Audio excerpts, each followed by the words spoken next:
Hello दोस्तों, एक बार फिर से स्वागत है आपका अपने यूट्यूब चैनल में। आज के इस वीडियो में हम एक और फ़िल्म की कहानी को लेकर आए हैं और ये फ़िल्म की कहानी एक गुजराती फ़िल्म की कहानी होने वाली है और इसका रीमेक बॉलीवुड की फ़िल्म में भी हो चुका है, जिसका नाम है शैतान और आज के इस फ़िल्म का नाम है वश। तो चलिए जल्दी से बढ़ते हैं सीधा इस फ़िल्म की कहानी की ओर। तो दोस्तों, फ़िल्म की शुरुआत होती है अथर्व से, जो एक सफल बिजनेसमैन होता है, जिनकी प्रायोरिटी उनका परिवार होता है। उनकी पत्नी जाह्नवी, जो एक स्नेही माँ होती है, और उनके 2 बच्चे भी होते हैं, आर्या और अंशु, जो एक दूसरे से बहुत प्यार करते हैं। फिल्म की शुरुआत एक खुशनुमा माहौल से होती है, जहाँ वे छुट्टियाँ बिताने के लिए एक पहाड़ी इलाके में जा रहे होते हैं। यह शुरुआती सुकून दर्शकों को एक सुखद एहसास देता है, जिसे बाद में आने वाले डर के लिए एक मजबूत कड़ी के तौर पर इस्तेमाल किया गया है। रास्ते में उनकी कार का टायर पंचर हो जाता है और वहीं पर उनकी मुलाकात प्रताप से होती है। प्रताप, जो एक बुजुर्ग व्यक्ति होता है, जो अपने पुराने ढंग के पहनावे और शांत स्वभाव से काफ़ी रहस्यमयी लगता है। वह बहुत ही विनम्रता से उनकी मदद करने की पेशकश करता है, जिससे परिवार को उस पर भरोसा हो जाता है। जब वे प्रताप के घर पहुंचते हैं तो उन्हें एहसास होता है कि यह घर कोई साधारण घर नहीं है।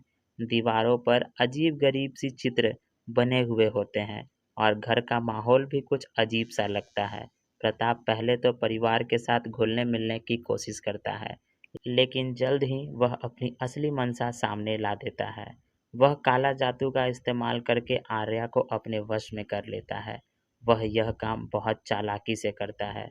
वह आर्या की कमजोरी को पहचानता है और उसके डर का इस्तेमाल करके उसे पूरी तरह से अपने कंट्रोल में ले आता है। फिल्म में दिखाया गया है कि आर्या के शरीर पर प्रताप का नियंत्रण कितना गहरा है।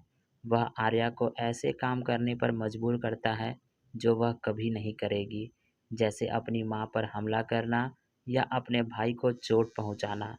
अथर्व और जाह्नवी को समझ नहीं आता है कि उनकी बेटी का व्यवहार अचानक से इतना क्यों बदल गया है। जब उन्हें प्रताप के असली इरादों का पता चलता है तो उनके पैरों तले जमीन खिसक जाती है।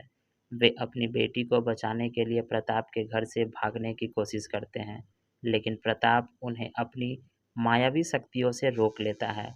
फिल्म में अथर्व का चरित्र एक नायक के रूप में दिखाया गया है।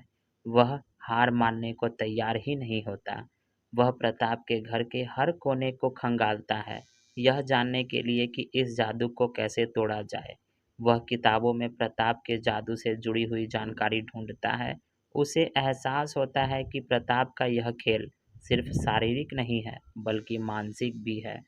फिल्म के क्लाइमेक्स में अथर्व को पता चलता है कि प्रताप सिर्फ एक व्यक्ति नहीं, बल्कि एक बुरी शक्ति है, जिसने कई लोगों को अपने वश में किया है। अथर्व समझ जाता है कि प्रताप को उसकी ही दुनिया में उसे हराना होगा। वह प्रताप के जाल में खुद फंसने का नाटक करता है, ताकि वह प्रताप को धोखा दे सके। अथर्व को यह भी पता चलता है कि प्रताप की शक्ति का स्रोत क्या है और वह कैसे नष्ट कर सकता है। आखिरकार अथर्व अपनी समझदारी और हिम्मत का इस्तेमाल करके प्रताप को चकमा देता है और उसकी जादुई शक्ति को खत्म कर देता है और इस प्रक्रिया में वह अपनी बेटी आर्या को पूरी तरह से प्रताप के चंगुल से मुक्त करा देता है। फिल्म का अंत एक परिवार के पुनर्मिलन के साथ होता है, जहां वे इस भयानक अनुभव से बाहर आते हैं। बस सिर्फ डर पैदा नहीं करती, बल्कि यह दिखाती है कि प्रेम, साहस और विश्वास किसी भी शैतानी ताकत से कहीं ज़्यादा ताकतवर होती है। और इसी के साथ इस फिल्म की समाप्ति होती है। तब दोस्तों, आज के इस वीडियो के लिए बस इतना ही। अब हम लोग मिलेंगे ऐसे ही किसी और वीडियो में किसी और फिल्म की कहानी के साथ। तब तक के लिए आप अपना ध्यान रखिएगा। धन्यवाद।